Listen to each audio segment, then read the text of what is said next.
یہ حکمت ہے رسول اللہ ذکر کرنے کی. اللہ کے رسول ہے، اور اللہ کے رسول ہونے کا معنی یہ ہے کہ اللہ تعالیٰ آپ کے ذریعے دین کے سارے احکام پہنچانا چاہتا ہے، آپ کی زبان مبارک سے بھی اور آپ کے عمل سے بھی. اور متبنہ کا مسئلہ اللہ نے آپ کے عمل سے کروایا تاکہ پوری قوت سے رسم جاہلیت توڑا جائے،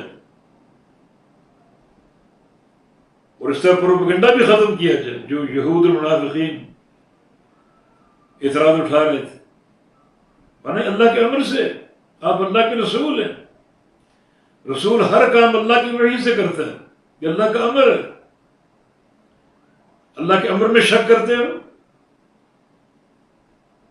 اس میں رسول کی مرضی اختیار کا دخل نہیں ہے، اللہ کا امر اصل. اور اللہ کے امر کو رسول اللہ صلی اللہ علیہ وسلم نے بھی اپنے عمل سے نافذ کیا.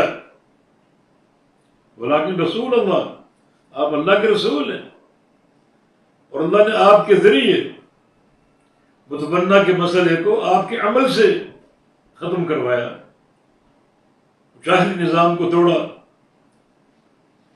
اور پھر وہ خاتم النبیین، آپ خاتم النبیین بھی ہیں. یعنی ضروری تھا کہ آپ ہی کے ذریعے یہ مسئلہ ختم کیا جائے، کیونکہ آپ کے بعد اور کوئی رسول نہیں آئے گا جس مسئلے کو اٹھائے. تو اللہ نے چونکہ آپ کو خاتم النبیین بنایا، تو اللہ نے آپ کے ذریعے اس مسئلے کو حل کروایا، اور آپ کے عمل سے، تاکہ بعد میں لوگوں پر کوئی حرج نہ ہو. آپ کی مثال موجود ہو کہ متبنہ حقیقی بیٹا نہیں، جیسے کہ زید بن حارثہ اللہ کے نبی کا حقیقی بیٹا نہیں تھا، بلکہ وہ زید بن حارثہ تھا. زید بن محمد ختم ہو گیا. اور یہ رسم بھی توڑی کہ متبنہ وارث بنے گا. یہ رسم بھی توڑی کہ متبنہ کی متعلقہ سے نکاح نہیں ہو سکتا. تو اللہ کے نبی کا قدوہ ہمیشہ کا سامنے آ گیا. آپ اللہ کے رسول ہیں، ان ساری باتوں کو قولاً و عملاً پہنچانا آپ کی ذمہ داری ہے. اور آپ خاتم النبیین ہیں، آپ کے بعد کوئی نبی نہیں ہے کہ جن باتوں کو بتائے. اللہ نے دین آپ پر مکمل کر دیا. اس مکمل دین کا تقاضا یہ تھا کہ یہ مسئلہ بھی اجاگر کر دیا جائے، اور اجاگر ہوا اللہ کے پیارے پیغمبر کے عمل سے اور آپ کے گھر سے، تاکہ کسی قسم کوئی شک، کوئی ابہام باقی نہ رہے.